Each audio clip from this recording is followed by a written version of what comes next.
Hi everyone, my name is Hisnara Begum and I'm a former lawyer turned journalist and now the associate editor at CheekyLittleCareers.com, a new online magazine for aspiring to mid-level city business professionals, including lawyers. For this short video, I'm delighted to be joined by aspiring city solicitors Rob, Claire and Mickey. Do you want to say hello quickly? Everyone just wave. Thank you, nice to see you all again. Together, we're going to be interviewing our very special guest, Ben Perry, an M&A partner with the London office of elite US law firm Sullivan Cromwell. Ben is also responsible for trainee recruitment at his firm. During this interview, we'll be talking to Ben about his hugely successful career as a city lawyer, and we'll also delve into the work handled by M&A lawyers, which I hope will give you a great insight into what it would be, what would be involved if you were to join his firm or other firms that do similar work. Ben, how are you? Good, thank you. I'm actually talking to you from the office today. It's one of the first days I've spent in here in the last 14 months. So it's nice to be back. Yeah, I did wonder that whether you're at your office or not. So why don't you start by telling us a little bit about your career, because you, like me, started life in a magic circle firm, didn't you?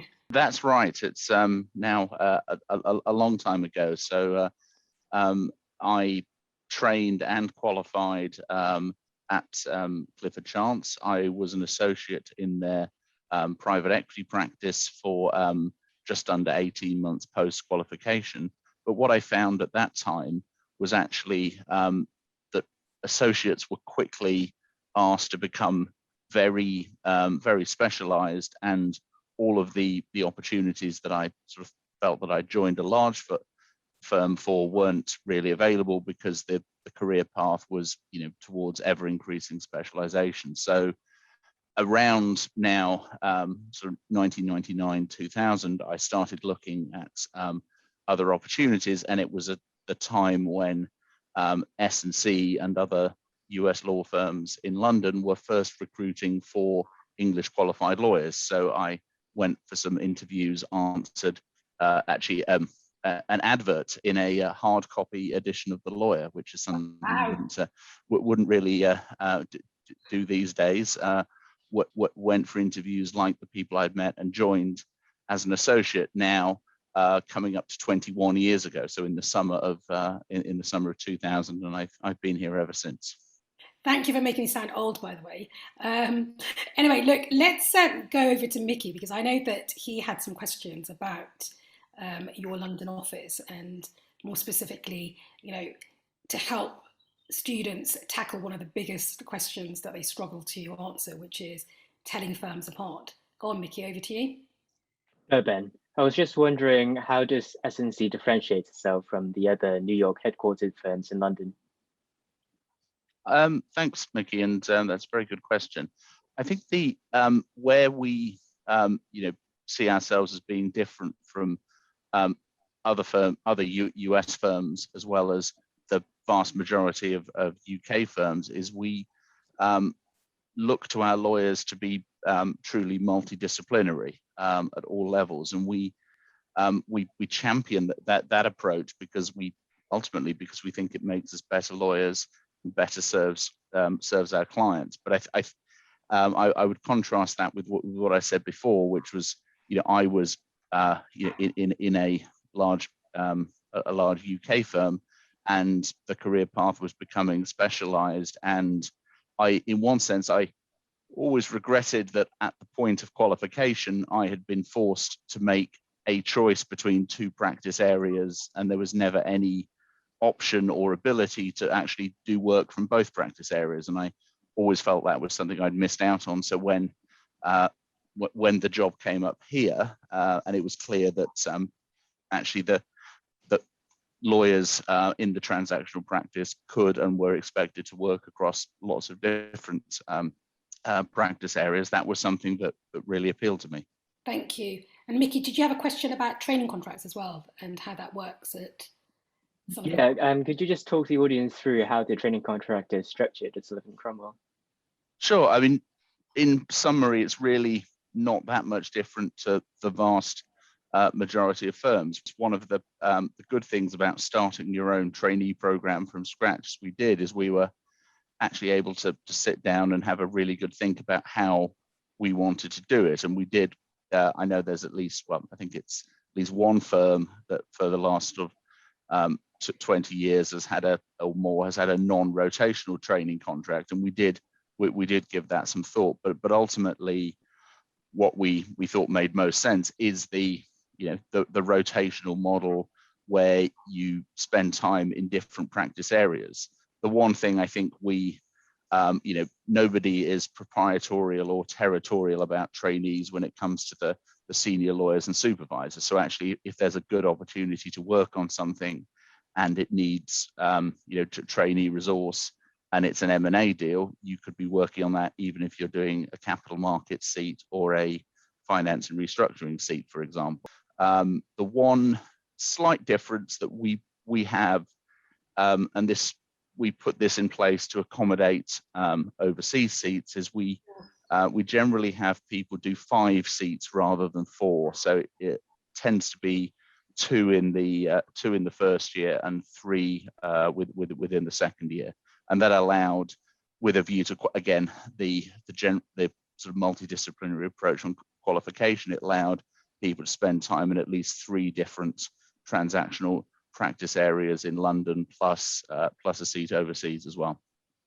And for those of you, those students watching who aren't familiar with Sullivan Cromwell, because this is the first time they've encountered the firm, can you just talk us through how your recruitment process works and how many trainees you take on a year, and do you only take trainees out of your VAC schemes, or is it a bit more flexible? We started first recruiting for trainees 10 years ago in 2011. And our office in London is around 80 lawyers and trainees at any one time. And within that, there's we generally have always had between 4 and 6 trainees per year, and that actually hasn't changed over the life of the program. We do not recruit exclusively from the vacation scheme, although obviously over the years quite a number of trainees have come through that vacation scheme. But if I think about the intake we've got starting in September, then actually I believe 3 of them did the vacation scheme, and two of them were through direct applications, and that's actually quite typical. Mickey, does that answer your questions? Yes, it does. Thank you. Great. Okay. So whilst we're on the subject of training contracts, I know that, Rob, you had something to do with the types of trainees that succeed at S&C. Yes, thank you. Hi, Ben. Yeah, my question was essentially, what, in your opinion, does it take to be a successful trainee at Sullivan and Cromwell?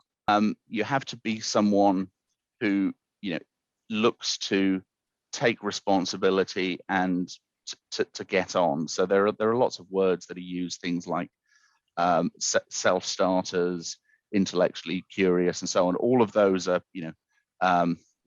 good characteristics, and ones I think that will help someone to thrive in this environment, because I think that's really the key to all of this, is that we're looking for, this isn't, if people are just thinking of a 2-year training contract before going to do something else, then it's unlikely that what we're offering will be what they're looking for. So the kind of setup that I described, involves people being given a fair amount of responsibility early, and we want we're looking for people who will take that, not be fazed by it, and will develop quickly, and who enjoy working as part of a small and closely knit team. It is as I mentioned, I mean, the firm as a whole is probably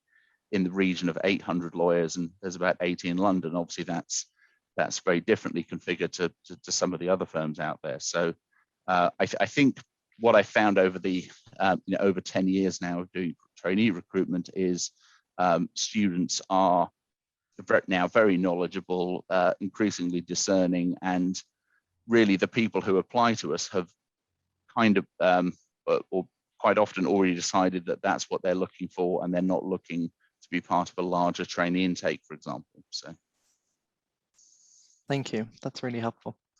So what I wanted to do was move on to talk a little bit more about the work you do, because I know that a phrase that gets lots of students sort of hot under the collar is that overused phrase, commercial awareness. So for me, I'm very much about helping future trainees to become more commercially aware rather than trying to explain what it means. Hence, sort of wanted to talk about your work. So why don't we start by getting you, Ben, to talk us through how a private M&A deal works and what the lawyers do on that in particular. Sure. As I was thinking about this question, I was thinking back to the LPC as it was taught back in the day when I studied the LPC, because I guess at the time that was unique, and it, you know, nobody, the stage between degree level and starting as a trainee, had been this very formal rote learning exam called the Law Society Finals. And when the LPC started, it had different modules, one of which was a module about acquisitions. And you got a little textbook about it, and it sort of gave the story of an acquisition as the author of that textbook envisaged it. And it was all very nicely organized. Every stage of the deal corresponded to a different lesson on the course.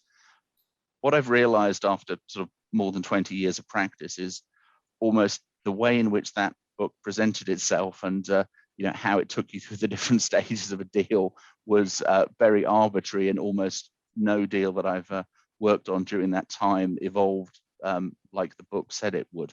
Really, the role depends on what the deal is, where the deal is being done, what industry it's being done in, actually what the time scale is as well, and who you're acting for. So when you know, when we're acting, you know, if you're acting for one of the primary participants, so the buyer or the seller of the company or the business that's being sold, you know, it will depend on your level and what, you know, the stage at which you get involved and so on. But fundamentally, it's about negotiating the best terms for your clients and protecting your client against risks.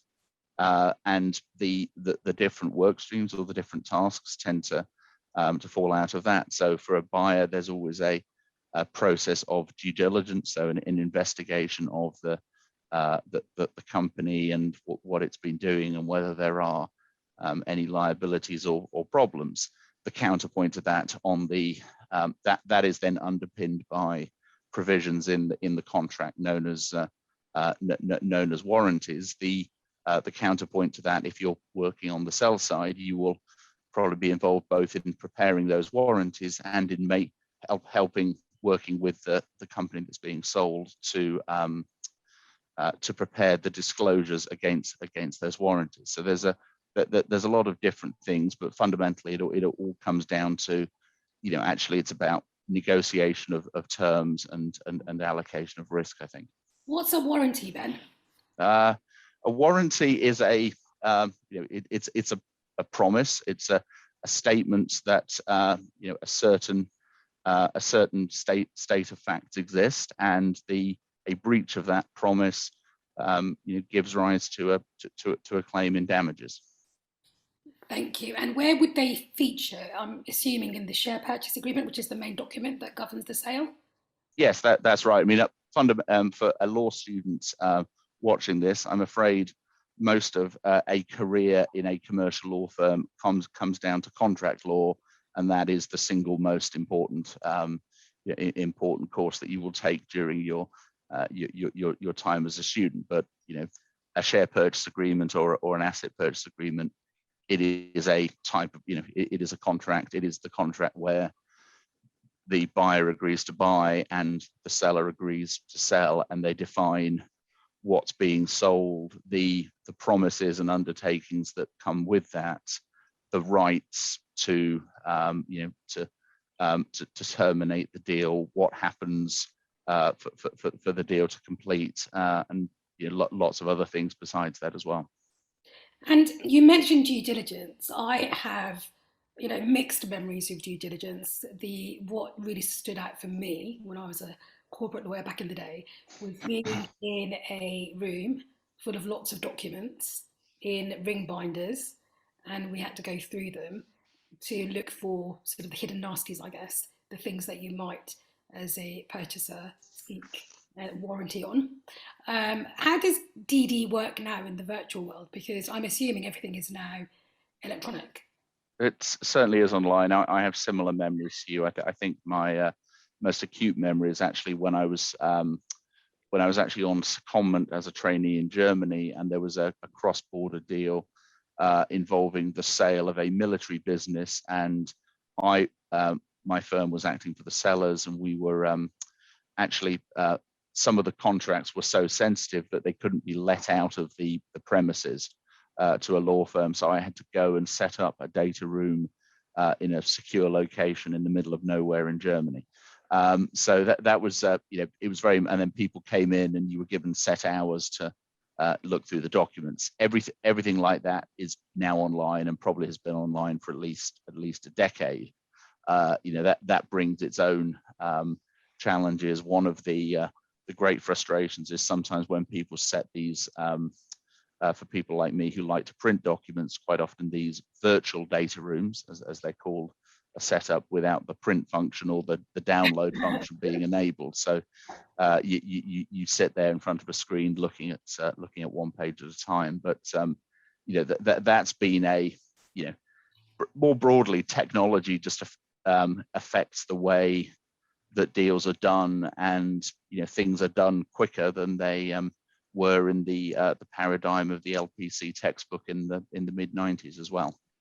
So I mentioned that the DD process, so DD is due diligence, for those of you who don't know, is really all about looking for these hidden nasties. What does that entail? What would the trainee doing the due diligence be looking out for?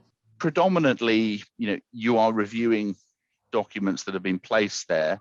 What firms do know very well is, they've, there are a lot of pointers, and there will be templates or guides as to what you're looking for, how to find it.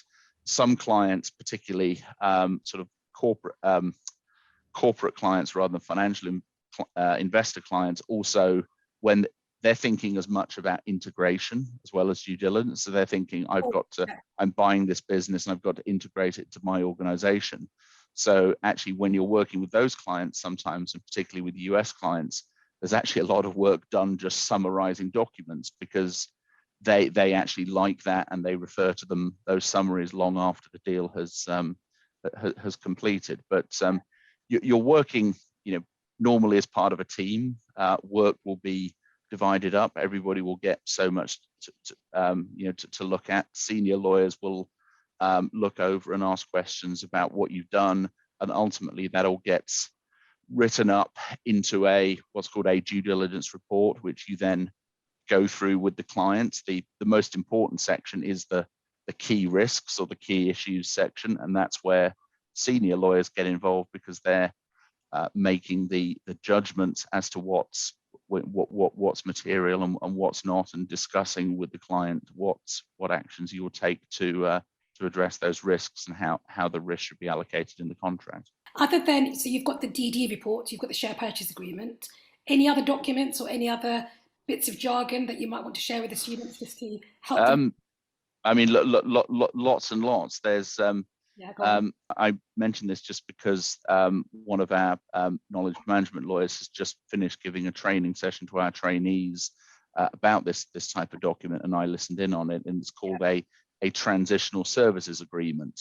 And you have this particularly where you've got, a business is selling part of its operations, and that the operations of what's being sold are tied into the wider group of which it performed part. So actually, for that business to be sold and to operate day to day, it needs to rely on services continuing to be provided by the seller for a certain period after closing. And those can be things like IT is probably now the biggest.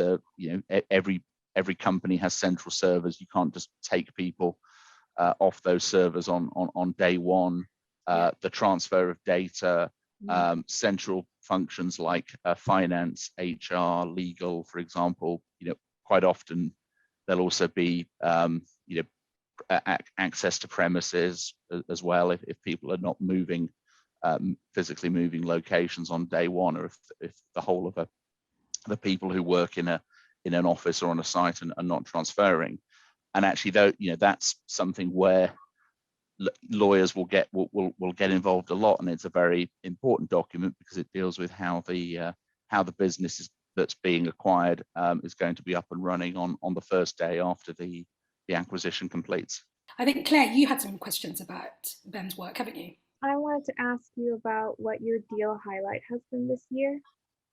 I think I'll take a wider definition of this year as the last 12 months. Normally M&A deals are not.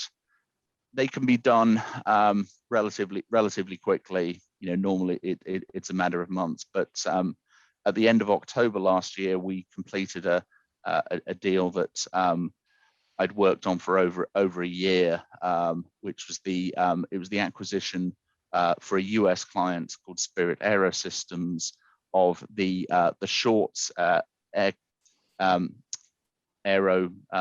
parts aerostructures business.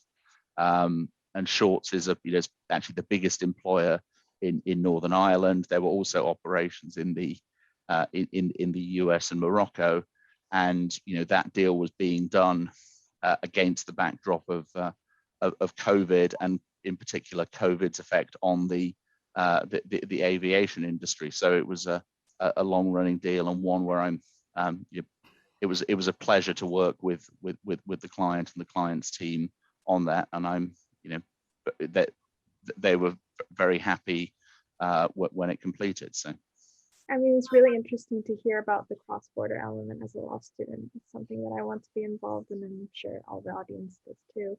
I wanted to ask you about your predictions for the M&A market next year or in the near future. Sure. I think what we can say at the moment is, everybody who works in that market is extremely busy. I think when sort of COVID first hit in March or April of last year, things sometimes that people were working on got stopped or paused because of the uncertainty. But fundamentally, there's a huge amount of capital from financial investors that's being needs to be put to work, and every opportunity that comes up, there's a lot of people looking at it, and there's a lot of interest. I think it's also deals are being done in ways that people would have never have thought were possible before the pandemic. So they're being done without, for example, the senior people at each company, the CEO meeting face to face, for example. They're all entirely being conducted over Zoom calls like this one. So at the moment I see no reason why what we're seeing at the moment wouldn't continue. There obviously may well be other sort of wider tailwinds that affect the market. One of the things I think that it's worth keeping an eye on and looking out for is when all of the government support that's been given to help businesses get through COVID, when that runs out. So when it stops being given, and also when the support that's being given as loans has to be repaid, because you may find that some businesses aren't in a position to do that, and there'll be other opportunities arising from that. So any more jargon that you wanted to run by Ben? Well, I was just wondering, we hear lots about SPACs, and it's definitely, I know Husnara and CheekyLittleCareers recently posted an article about SPACs. I was wondering, has it affected perhaps not your direct work, but at least Sullivan Cromwell? Is it something you've been involved in? And if you think it's a bubble, or it's likely to, continue with the same momentum that it's been having for the last, I guess, 12 months? It's a very good question. Let me answer it in two parts. Firstly, I think when I was talking about there being a lot of capital that needs to be put to work and find a home, that was partially referring to SPACs. It was also, referring to private equity and hedge funds, as well as other large sources of capital like pension funds and money managers and sovereign wealth funds, all of whom are looking, really going after the same same thing. I think as far as SPACs are concerned, we're only at stage one of the process, which is you've had lots and lots of people going to the market and raising money. But the way in which a SPAC is structured, you basically have to find someone to buy within a certain period, or you have to give the money back. So the sort of answer to the second part of your question is we'll only really know in a couple of years' time when the period for the SPAC to either spend the money or give it back has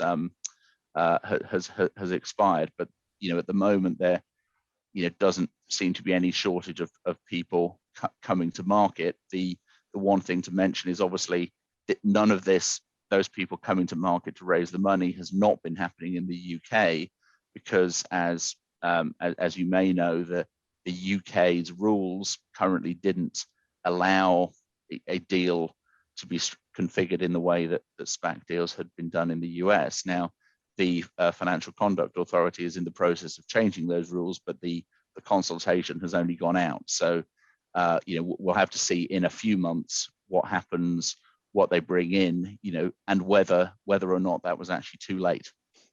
So that's one we'll also have to watch this space on. I just wanted to ask you what you thought of dual listings, dual class IPOs on the London Stock Exchange, because from my knowledge, I think one of the most unique features about the LSE was the single class structure of the IPOs, and I wanted to ask your opinion on what you think. I think there's sort of the dual class share structures. That I think is the term we're talking about. Actually, a dual listing is often used separately. That's when you have a company that's, for example, listed in London and New York, and how that's understood. So going back to the that question, I mean, it's been this structure essentially is used a lot in tech companies. It basically allows founders to bring a company to market, but essentially retain all of the voting control themselves. Wow. So it's used in the US. It's used by people like the Facebooks of this world. I mean, they're probably the biggest one that springs to mind. The other one, actually, in a different industry that springs to mind, that's how Manchester United, which is these days is listed in the US, but it's with a dual class share structure. So the Glazers still have exercise all of the voting control. So in the UK, it is possible to do that, and there are two sort of fairly prominent examples of that in the last 12 months. One is a very fast-growing business. It's called the Hut Group, and it basically makes sort of markets sort of nutritional supplements and lifestyle lifestyle products. So they listed last summer, and then more recently there was Deliveroo.